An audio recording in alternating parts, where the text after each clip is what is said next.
ओम श्री सांब शिवाय नमः। अथ पंचदशोऽध्यायः। 15वां अध्याय। वरांगी के पुत्र तारकासुर की उत्पत्ति, तारकासुर की तपस्या एवं ब्रह्मा जी द्वारा उसे वर प्राप्ति, वरदान के प्रभाव से तीनों लोकों पर उसका अत्याचार। ब्रह्मा जी बोले, तदनंतर वरांगी ने आदर पूर्वक गर्भ धारण किया। वह बहुत वर्षों तक परम तेज से भीतर ही बढ़ता रहा। तत्पश्चात समय पूरा होने पर वरांगी ने विशालकाय, महाबलवान तथा अपने तेज से दशों दिशाओं को दीप्त करने वाले पुत्र को उत्पन्न किया। देवताओं को दुख देने वाले उस वरांगी पुत्र के उत्पन्न होने पर दुख के हेतु महान उत्पात होने लगे। हे तात, उस समय स्वर्ग, भूमि तथा आकाश में सभी लोगों को भयभीत करने वाले अनर्थ सूचक 3 प्रकार के उत्पात हुए। मैं उनका वर्णन कर रहा हूं। आकाश से महान शब्द करते हुए भयंकर उल्का युक्त वज्र गिरने लगे और जगत को दुख देने वाले अनेक सुतीक्ष्ण केतु उदय हो गए। पर्वत सहित पृथ्वी चलायमान हो गई, सभी दिशाएं प्रज्वलित हो गईं, सभी नदियां एवं विशेषकर समुद्र क्षुब्ध होने लगे। भयंकर हू हू शब्द करते हुए तीक्ष्ण स्पर्श वाली हवा बहने लगी और धूल उड़ाती एवं वृक्षों को उखाड़ती हुई आंधी चलने लगी। हे विप्रेंद्र, राहु सहित सूर्य और चंद्रमा के ऊपर बार बार मंडल पड़ने लगे, जो महाभय के सूचक तथा सुख का नाश करने वाले थे। उस समय पर्वतों की गुफाओं से रथ की नेमी के समान घर घर एवं भय सूचक महान शब्द होने लगे। सियार एवं उल्लू अपने मुख से भयानक टंकार युक्त शब्द करते हुए अग्नि उगलने लगे और सियारी ने गांव के भीतर घुसकर अत्यंत अमंगल तथा महाभयानक शब्द करने लगी। कुत्ते जहां तहां गर्दन उठाकर संगीत के समान और रुदन के समान अनेक प्रकार के शब्द करने लगे। हे तात, गधे रेंकने के भयानक शब्द से मत्त होकर अपने खुरों से पृथ्वी को खोदते हुए झुंड के झुंड इधर उधर दौड़ने लगे। पक्षी घोंसलों से उड़ने लगे। गधे भयभीत हो गए और व्याकुल चित्त होकर भयानक शब्द करने लगे। उन्हें कहीं भी शांति नहीं मिल रही थी। पशु ताड़ित हुए के समान अपने गोष्ठ में और अरण्य में भयभीत होकर बारंबार मलमूत्र का त्याग करने लगे और जहां तहां इधर से उधर भागने लगे। वे एक जगह ठहरते नहीं थे। गायें भय से आक्रांत हो उठीं, उनके स्तनों से रुधिर निकलने लगा, नेत्रों से अश्रुधारा प्रवाहित हो उठी और वे व्याकुल हो गईं। बादल भी भय उत्पन्न करते हुए पीव की वर्षा करने लगे। देवताओं की प्रतिमाएं उछलकर रोने लगीं। बिना आंधी के वृक्ष गिरने लगे और आकाश में ग्रहों का युद्ध होने लगा। हे मुनि श्रेष्ठ, इस प्रकार अनेक उत्पात होने लगे। अज्ञानी लोग उस समय यह समझ बैठे कि विश्व प्रलय हो रहा है। तदनंतर प्रजापति कश्यप ने विचार करके उस महातेजस्वी असुर का नाम तारक रखा। वह महावीर सहसा अपने पौरुष को प्रकट करता हुआ वज्र तुल्य शरीर से पर्वतराज के समान बढ़ने लगा। तत्पश्चात उस महाबली, महापराक्रमी तथा मनस्वी तारक दैत्य ने तपस्या करने के लिए माता से आज्ञा मांगी। मायावियों को भी मोहित करने वाले उस महामायावी दैत्य ने अपनी माता से आज्ञा प्राप्त कर सभी देवताओं पर विजय प्राप्त करने के लिए अपने मन में तप करने का विचार किया। गुरु की आज्ञा का पालन करने वाला वह दैत्य मधुवन में जाकर ब्रह्मा जी को लक्ष्य करके विधि पूर्वक अत्यंत कठोर तपस्या करने लगा।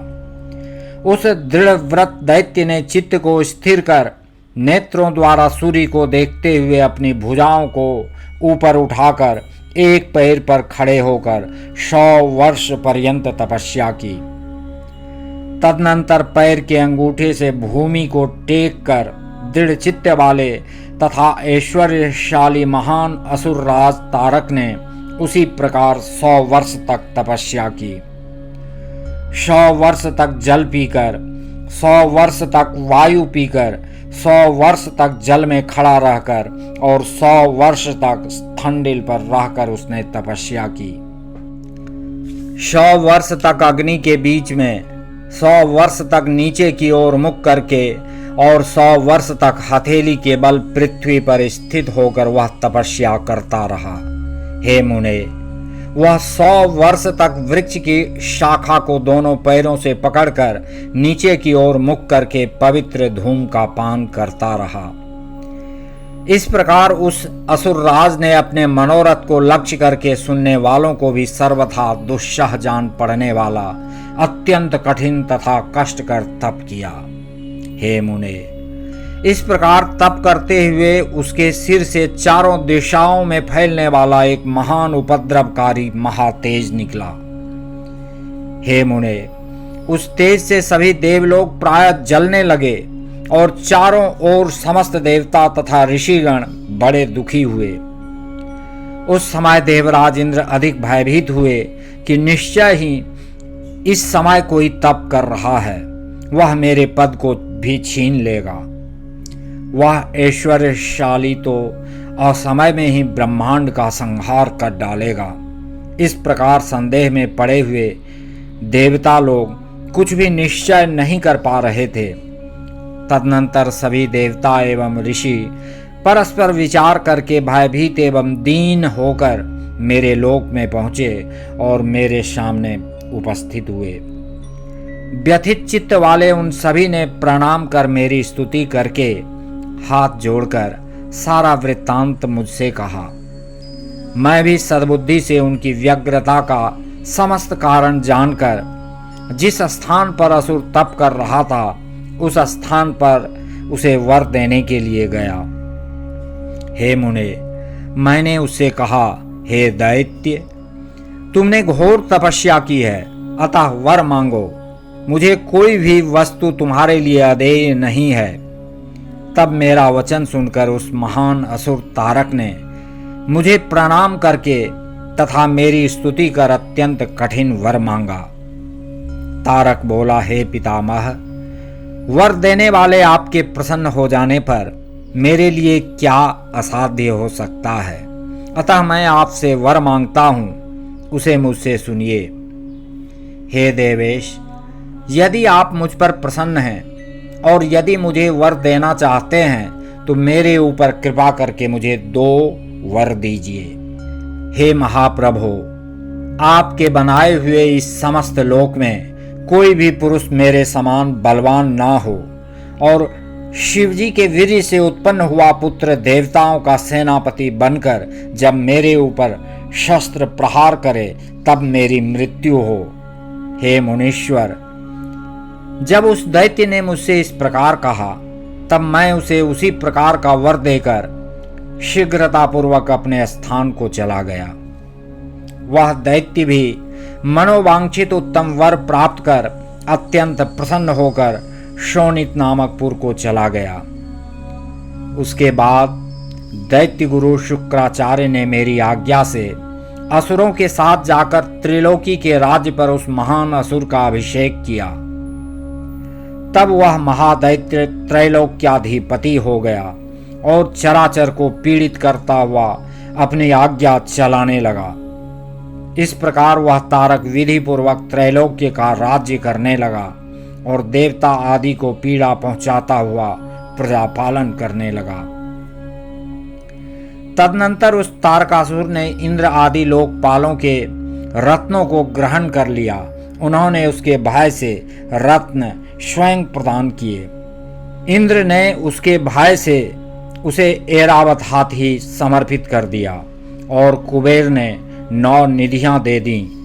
वरुण ने श्वेत वर्ण के घोड़े ऋषियों ने कामधेनु और इंद्र ने उच्चैश्रवा नामक दिव्य घोड़ा भय के कारण उसे समर्पित कर दिया। उस असुर ने जहां जहां अच्छी वस्तुएं देखी उन्हें बलपूर्वक हरण कर लिया। इस प्रकार त्रिलोकी सर्वथा निस्सार हो गई। हे मुने, समुद्रों ने भी भय से उसे समस्त रत्न प्रदान कर दिए। बिना जोते बोए ही पृथ्वी अन्न प्रदान करने लगी और सभी प्रजाओं के मनोरथ पूर्ण हो गए। सूर्य उतना ही तपते थे जिससे किसी को कष्ट ना हो। चंद्रमा उजाला करते रहते और वायु सबके अनुकूल ही चलता था।